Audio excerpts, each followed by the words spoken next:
The discussion on the overseas trade of India must necessarily dwell on the activities of the European companies trading in India. That is because we have large number of archival sources of these companies stored in different places in Europe, namely those of England, Holland, France, and Denmark. Out of this, the Danish trade was practically insignificant compared to those. They had been at Tranquebar in the beginning of the 17th century, but they could not put their foot really in Bengal before the early 18th century, and by 1717 they had been driven away. So there remained only England, Holland, and France, but before that, we have to deal with the first European company, the Portuguese. And then we would have to see the difference that was created by the Portuguese in the framework of the Indian Ocean trade. The Indian overseas trade was divided into two directions.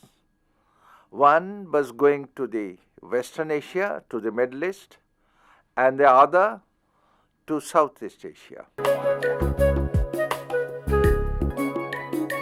Before the coming of the Portuguese, the Indian Ocean was a free trade ocean in the sense that there was no monopoly of any king or a ruler or any company or of any merchant. The commodities were free in the sense that anyone can take any commodity they want. They would, of course, have to pay taxes, and the taxes differ from one place to another, from one port to another. But the basic feature of the pre-Portuguese Indian overseas trade was that here the merchants of different nations, like the Chinese even, or those of Arabia, Turkey, Persia, and as well as India, both Gujaratis and Muslims, Jains and non-Jains, they used to do their trade in the Indian Ocean.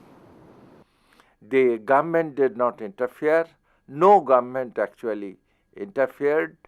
There were certain conflicts, it is true, but these were trivial and not related to the principal framework. So the principal framework of pre-Portuguese trade was more or less the freedom of the sea. In 1498, we know Vasco da Gama came to Calicut. He declared that he had come to search Christians and spices. There is no objection to that, but then he declared that the Calicut king, who is called Zamorin, should drive away the Muslim merchants from Calicut, which the king refused. Then Gama bombarded Calicut. It had practically no effect. He left and went to Lisbon. After he had reached Lisbon 2 years later, the king of Portugal declared himself a lord of Ethiopia, that is Africa, and lord of Asia, including Indonesia, India, etc. This he did on the basis of a certificate granted by the Pope giving him this right. The Indian rulers, of course, did not pay much heed to this certificate of the Pope, but they had to follow the Portuguese for another reason. The Portuguese sent Cabral to India, and he declared war on Calicut and allied with Cochin. He divided Cochin into Portuguese and India. And then there was constant struggle between Calicut and Cochin, supported by the Portuguese. By 1506, the Portuguese had declared that the spice trade of Asia, including India, would be the monopoly of the King of Portugal. This is a completely new thing so far as Indian Ocean is concerned. This is a new framework that they are putting up. By 1510, Albuquerque had conquered Goa from the Sultan of Bijapur. 1511, they had got Manila and Hormuz. So by getting these places, the Portuguese created what is known as the triangle, Hormuz, Goa, Manila. And the entire area in between them is called by them Estada da India, the Empire of India, one might say, or Estate of India, one might say otherwise. Now, in this, the Portuguese had created another particular feature which was quite new. The Portuguese had started a pass system. That is, every ship that sailed the Indian Ocean had to take a permit from the Portuguese authorities. Of course, they had to pay something to get this pass. In Portuguese, it is called cartaz. Cartaz is a must because otherwise the Portuguese would attack the ship. And since the Portuguese navy was very strong then, most of the Indian rulers, including the Mughals, who had their own ships for trade, both in Southeast Asia as well as in the Middle East, had to take this kind of cartaz. So therefore, even if the Indian rulers did not follow the diktat of the Pope or that of the King of Portugal, in practice or in reality, they had to follow the Portuguese rule or the new concept of the framework that they had imposed. The Portuguese dealt mainly in spices. They were not asking for the cloth, not much. And their trade continued quite merrily till the Dutch had come in. After the coming of the Dutch, as we would see now, the whole thing changed. The framework got far more complicated, and the Indian merchants were gradually at a loss to understand that a small country like Portugal, neither very rich also, could have this control over the Indian Ocean from thousands of miles away. Now, this attempt of the Portuguese to control the Indian Ocean was not very effective, in the sense that the Indian Ocean is a vast area, it's a very, very large area, and the Portuguese did not have this kind of machinery or the infrastructure to control this trade completely. As a matter of fact, one of the leading historians of France, Fernand Braudel, called the Portuguese excise inspectors of the Indian Ocean. But that began to change also. Because of the corruption in the machinery of the Portuguese, the income of the state began to decline, and although the cartaz has been criticized by some historians as parasitical, which is difficult to accept fully, the trade of Goa, which was one time very flourishing, began to decline by the end of the 17th century. But for that, perhaps the attacks of the Dutch and the English were far more responsible than merely the corruption within the machinery of the Portuguese. But the Portuguese had shown the Europeans two particular features. One, that they can do away with the Mediterranean merchants. Before the coming of the Portuguese, the Indian merchants would carry their merchandise to the Persian Gulf. From there, another group would take it to Cairo and Alexandria. The merchants from Europe would come to Cairo and Alexandria and trade there. Indian merchants also used to go as far as Russia and Central Asia, but these were mostly served by the Middle Eastern merchants. Now, the Portuguese had shown that there is no necessity of the Middle East. One can have a direct trade between India and Europe. This direct trade between India and Europe was one of the features, second feature of the Portuguese, which they gave to the English and the Dutch companies. The methods of the English and the Dutch companies were not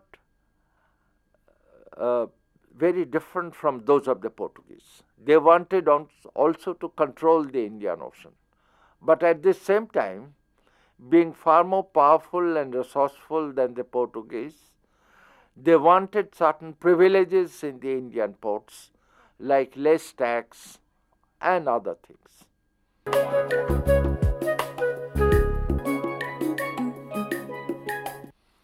Now, the Dutch and the English, they started in the beginning of the 17th century. Out of this, the financial condition of the Dutch was far better than that of the English. The Dutch began to come to Indonesian and Spice Island for spices, but there was a problem. The problem of the Dutch was that in the Indonesian and in the Spice Island, there was no monetary system. It was not a cash-nexus economy, and one would have to make exchanges of commodities. To do this successfully, the Dutch began to take cloth from Coromandel and from Gujarat, take these cloth to Indonesian and Spice Island, get the spices, and then ship to Europe. Now, this was a kind of a problem that also bothered the English in the beginning. But the English had also another problem. The problem was that the Dutch did not want the English to come in there, and therefore the English, after a few years, began to concentrate on the Indian ports itself. Meanwhile, by the 1660s, the Dutch had conquered most of the possessions of the Portuguese. Manila, Cochin, Colombo, all these are gone. Even by the end of the 17th century, the Dutch had conquered the 4 principal ports of Southeast Asia, which debarred practically the Indian merchants from trading. And it is stated that actually this was the cause of the decline of Surat from the early 18th century, although the historians had not given much attention to this aspect, so far as the decline of Surat is concerned. But the Dutch trade continued. They had their headquarters at Batavia, but their factories were in Nagapattinam, Masilepattinam, Santhom, Hooghly, Surat, and so on. It was a very extensive empire, far more extensive than that of the Portuguese, and the Dutch trade continued to flourish.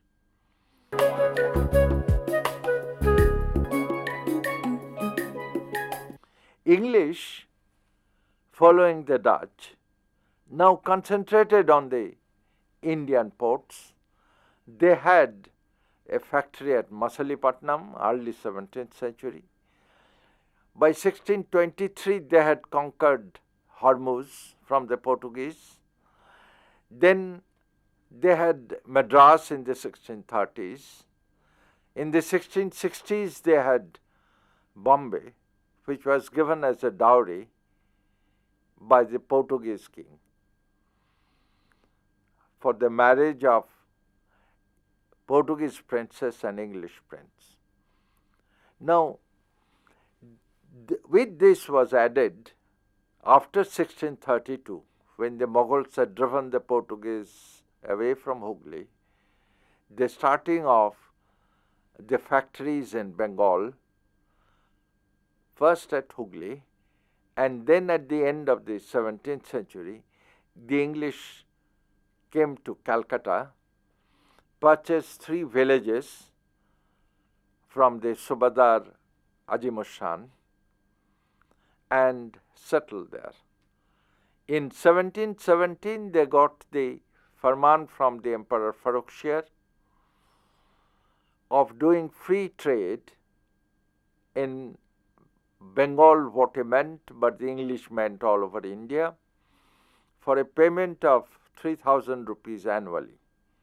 They had also got the right to buy 38 more villages, which the Subadar Murshid Quli Khan did not allow them to purchase. But with this firman, practically of free trade, there was great corruption. The English merchants, they did their, even the officials did their private trade, and they took with them some of the Indian merchants as well. At the same time, the English wanted to fortify Calcutta, which they could do after the revolt of Sobha Singh and Rahim Khan in Bengal at the end of the 17th century. And it was this fortification that led to the war with Siraj Dowlah in 1757, and it was this free trade that led to the war with Mir Qasim a bit later. But the English continued to flourish, and their trade was mostly in cloth, not in spices, because by that time the Dutch had shifted from spices to cloth. The reason was that spices had accumulated so much in the European markets that there was no chance of selling the prices there. Now the English began to dwell on the cloth, the Dutch followed, and we'd see later the French followed that also. The only problem was that the European cloth merchants in Europe, they began to protest. And as a result of their protest and movements, most of the European rulers began to impose heavy taxes on the import of cheap Indian cloth. So both the Dutch and the English now began to shift towards high quality cloth like muslin in Bengal, and then on to other items like raw silk, opium, sulfur, etc., even to certain extent indigo. This kind of new commodities gave them better profit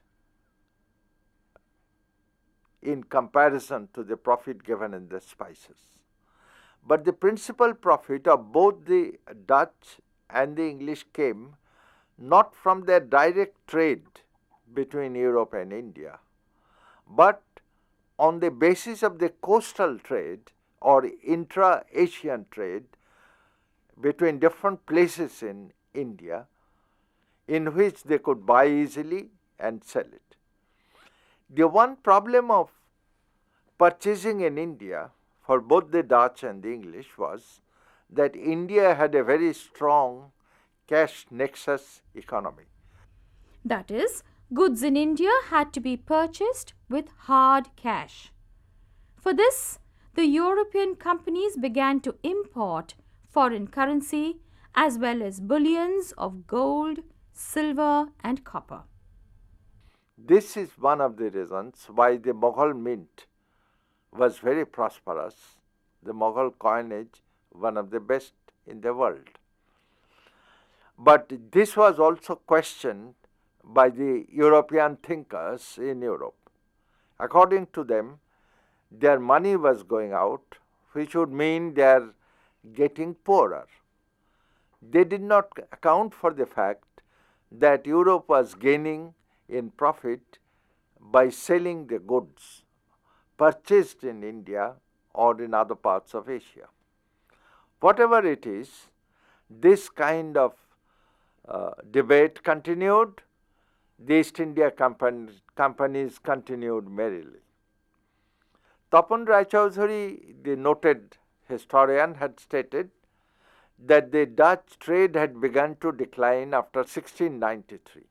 This has been disputed by Om Prakash, another economic historian, and he had shown that in the 18th century, the Dutch trade had continued as ever. It was only from the middle of the 18th century, after the Battle of Plassey, that the Dutch trade declined.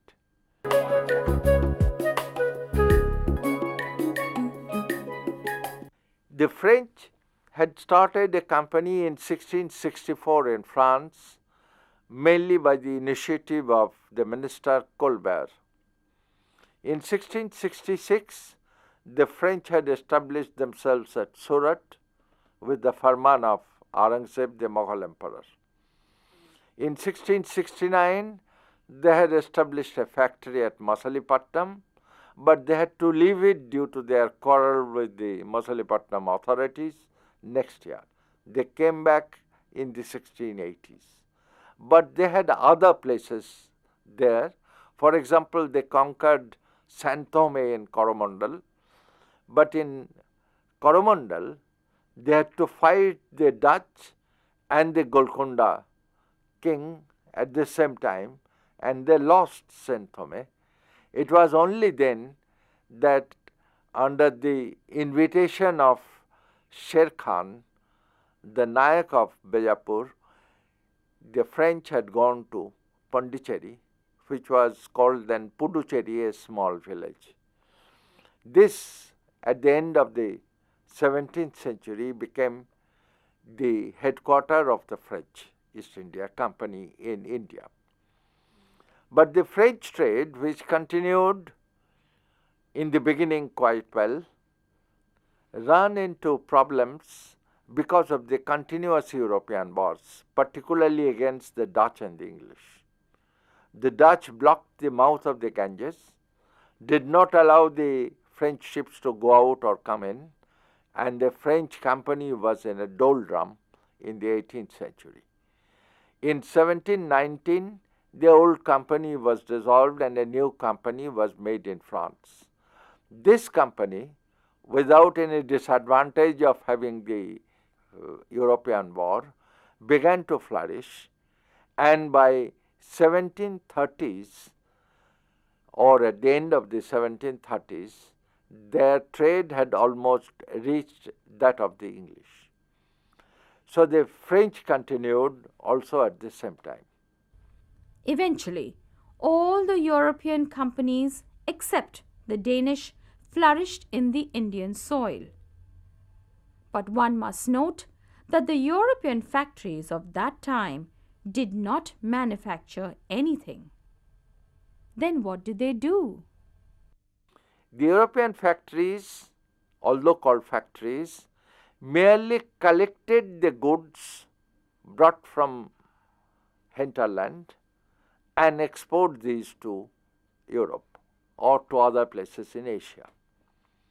Actually, the headquarters of the East India companies used to send the order with sample.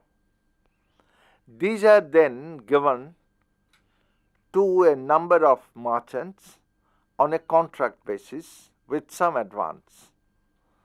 And the merchants, promising to bring the goods at a particular time, at a particular cost, at particular quantity, used to bring this a little before the arrival of the ships. This is because the goods which are supplied by the merchants are examined very thoroughly by the European officials, by the company officials, and if these are not the same type as the samples, these are refused. But these goods, although refused, are not returned immediately, because the European companies thought that the merchants would again send these goods back to them. But the merchants are in difficulties because these goods could not be sold in the markets.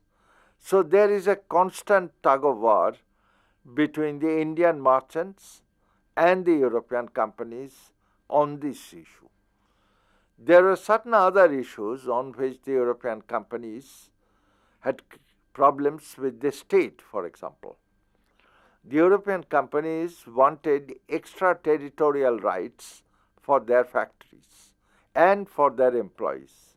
That is, if any employee, if he is charged or accused of any criminal or any civil breach, according to the European companies, they would be tried by the European companies themselves. The Mughals did not accept this. They wanted these people, who are all subjects of the Mughals, to be tried in the Mughal court. This created problems in the 17th century as well as in the early 18th centuries. The method of the Dutch and the English, as well as also of the French, was very simple. They had different factories in principal ports. Then they have small factories in the interior called aurongs. These aurongs would bring the goods from the interior, sent to the main factories, and the factories would export them. These are in general the basic features of the European trade in India, and next day we would see the Indian merchants and the state. So, in conclusion, we can say that the European seafaring countries that came to India changed the nature of Indian foreign trade by imposing taxes on vessels and declaring monopoly over certain goods. When they began trade, it was only economics and religion that were the main concern. But gradually, they gained political power. There were struggles between the foreigners themselves and also between the foreigners and the Indian rulers. The so-called factories of the Europeans did not manufacture anything. They simply collected the goods and exported them. Nevertheless, trade between India and Europe flourished right into the 20th century.